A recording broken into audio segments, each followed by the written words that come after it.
എണ്ണ വാതക കേന്ദ്രങ്ങൾ ലക്ഷ്യമിട്ടുള്ള ആക്രമണം കടുപ്പിച്ച് ഇറാനും ഇസ്രായേലും.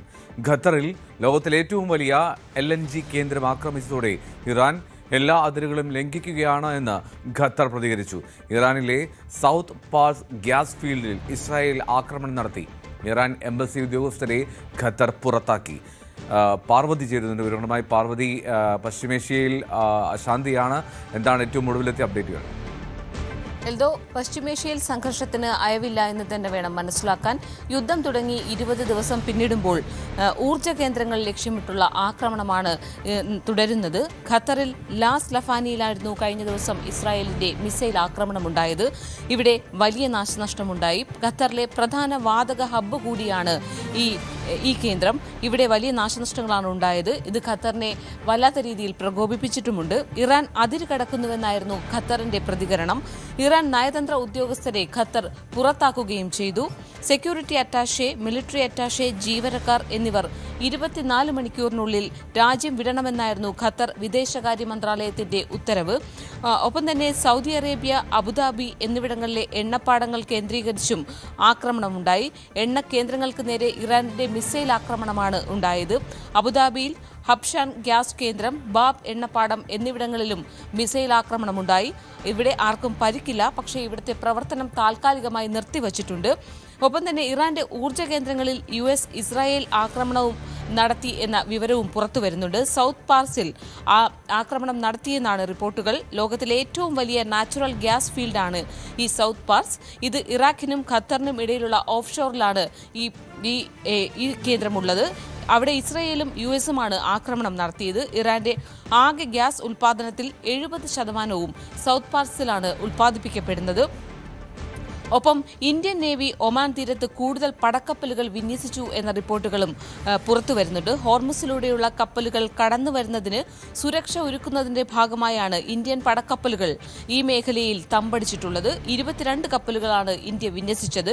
ഹോർമുസ് കടക്കുന്ന കപ്പലുകളിൽ ഉള്ളത് 2.15 ലക്ഷം മെട്രിക് ടൺ LNG, 3.21 ലക്ഷം ടൺ LPG, 16.76 ലക്ഷം ടൺ ക്രൂഡ് ഓയിൽ എന്നിവയാണ്. ഒപ്പം 10 ഇന്ത്യൻ കപ്പലുകളാണ് ഹോർമുസ് കടലിടുക്ക് കഴിഞ്ഞ് വരുന്നത്. നമുക്കറിയാം, കഴിഞ്ഞ ദിവസം ഇന്ധന പാചകവാതക ക്ഷാമം രൂക്ഷമാണ്. ഈ സാഹചര്യത്തിൽ ഈ കപ്പലുകൾ ഈ ഹോർമുസ് കടലിടുക്ക് കടന്നു വരുന്നത് വളരെ നിർണായകം കൂടിയാണ്. 10 ഇന്ത്യൻ കപ്പലുകൾ ഈ മേഖലയിൽ കൂടി കടന്നു വരുന്നുണ്ട്. ഇതിനായി സുരക്ഷ ഒരുക്കുന്നതിന്റെ ഭാഗമായി ഇന്ത്യൻ നേവി ഒമാൻ തീരത്തായി 22 കപ്പലുകളാണ് വിന്യസിച്ചിട്ടുള്ളത്.